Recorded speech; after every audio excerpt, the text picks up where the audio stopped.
Terima kasih Anda masih bersama kami di Sapa Sulsel Saudara, dan spesial sekali pembicaraan saya pada pagi ini. Saya berbincang dengan seorang tokoh yang begitu legendaris di Sulawesi Selatan, terkhusus lagi bagi warga Kota Makassar, Ilham Arif Sirajuddin, Wali Kota Makassar periode 2004 hingga 2014. Sudah hadir menemani saya ngopi di pagi ini, dan tadi di segmen awal saya tanyakan mengenai apa sebenarnya hal-hal yang menjadi pelajaran bagi Pak Ilham setelah mengalami pesantren kehidupan selama 4 tahun dari 2015 hingga 2019. Tadi juga sempat disebutkan salah satu yang paling penting adalah kita tahu Pak, mana yang teman, mana yang cuma ada ketika saat hanya ada kepentingan begitu. Dan memang rasanya seperti yang Bapak Ilham katakan, tanpa teman kita bukan siapa-siapa. Ini pernah terlontar oleh Bapak Ilham. Maksudnya apa sih ini? Saya selalu mengatakan dan saya selalu menitipkan pesan kepada anak-anak saya bahwa kita berbuat baik saja, belum tentu orang menilai baik. Oleh karena itu, berbuat baik saja, sebesar-besarnya. Dan kita tidak akan mungkin bisa bekerja sendiri, tanpa orang lain. Perjalanan kehidupan saya sampai dengan proses hukum di usia 50 tahun, saya bisa berkiprah melalui organisasi kepemudaan, kemudian organisasi partai politik, kemudian diberi amanah sebagai Wali Kota Makassar. Keberhasilan itu bukan keberhasilan IAS, bukan keberhasilan Ilham Sirajuddin, tapi keberhasilan semua orang. Bahwa saya kemudian tidak bisa bekerja sendiri, saya membutuhkan teman. Makanya saya selalu katakan bahwa tanpa teman kita bukan siapa-siapa. Karena tidak akan mungkin keberhasilan bisa tercapai dengan individual. Ya. Tidak mungkin kita bisa berbuat sesuatu. Harus ada kerjasama. Ya. Nana bicara di sini, kalau tidak ada orang di sini, berarti tidak akan menghasilkan sesuatu produk. Betul. Itu. Jadi memang teman menjadi sesuatu yang penting dalam kehidupan perjalanan hidup. Nah, seperti apa kemudian teman dan sahabat itu? Yeah. Nah, terukur ketika kita mendapat masalah. Ujiannya. Artinya ketika dia hadir di saat kita susah, maka dia menjadi sahabat sejati, teman sejati. Seperti itu. Dan dia menjadi semangat bagi kita. Oke, semangat bagi kita, dan tentunya setelah keluar dari pesantren kehidupan ini, teman sepertinya bertambah banyak dong Pak. Tentunya support itu datang terus-menerus untuk Pak Ilham. Dan warga Kota Makassar tentunya mengharapkan agar Pak Ilham bisa kembali lagi berkontribusi untuk Makassar. Tapi kita lihat nanti seperti apa bentuk kontribusinya. Yang ingin menjadi pertanyaan saya terlebih dahulu adalah, Pak, 4 tahun tidak melihat Kota Makassar, kota yang Bapak bangun. Apa kesan pertama yang Bapak rasakan setelah keluar, tidak jalan-jalan melihat Kota Makassar? Sisi demi sisi, jalan demi jalan, bagian demi bagian.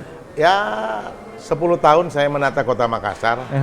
Ya, artinya saya juga bisa memberikan apresiasi kepada wali kota yang pengganti saya, Pak Dani Pomanto, Muhammad Ramdan Pomanto, yang menyempurnakan beberapa yang kurang, tetapi tidak sedikit juga masih ada kritikan-kritikan dari masyarakat. Dan itu hal yang biasa dalam pemerintahan, bahwa membangun suatu daerah dengan memuaskan semua warganya itu bukan hal yang mudah.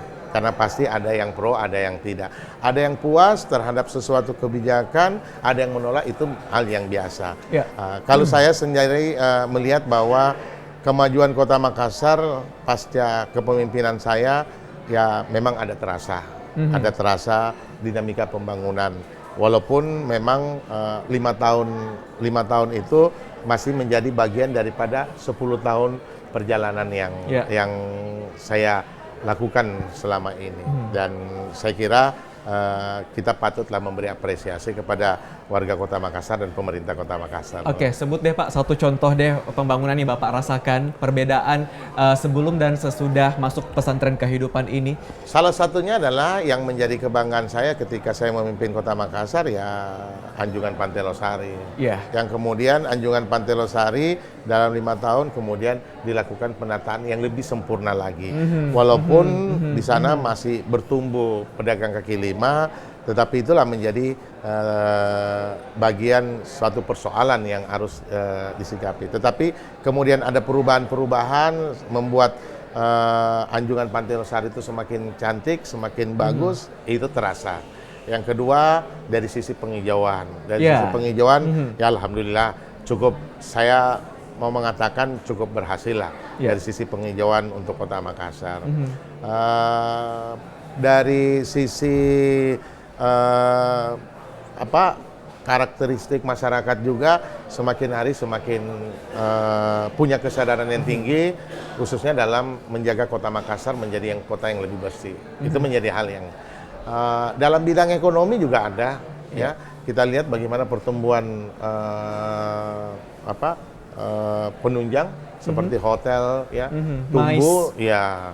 Kegiatan MAIS di Kota Makassar ya memang sudah menjadi perencanaan 10 tahun yang lalu. Kita ingin menjadikan, karena visi saya dulu kan bagaimana menjadi Makassar ini menjadi living room bagi masyarakat Indonesia kawasan timur, dan itu didorong dengan kegiatan-kegiatan MAIS yang ditempatkan di Makassar, dan alhamdulillah cukup berhasil saya kira, dan itu memberi efek ekonomi yang luar biasa bagi masyarakat. Wow, apresiasi terus dilontarkan dari Bapak Ilham terkait dengan kondisi Kota Makassar pasca dalam tanda kutip ditinggalkan oleh beliau. Selama 4 tahun Pak Ilham tidak pernah melihat kondisi kota yang ia pimpin, yang ia bangun selama 10 tahun, tapi ternyata menurut Pak Ilham pembangunan boleh dikatakan bagus. Semuanya bisa dikatakan cukup berhasil. Nanti saya akan tanyakan seperti apa rencana ke depan Pak Ilham, dan juga bagaimana kabar orang-orang terdekatnya, termasuk relasi dengan orang-orang yang Bapak besarkan dalam tanda kutip. Tetaplah bersama kami di Sapa Sulsel.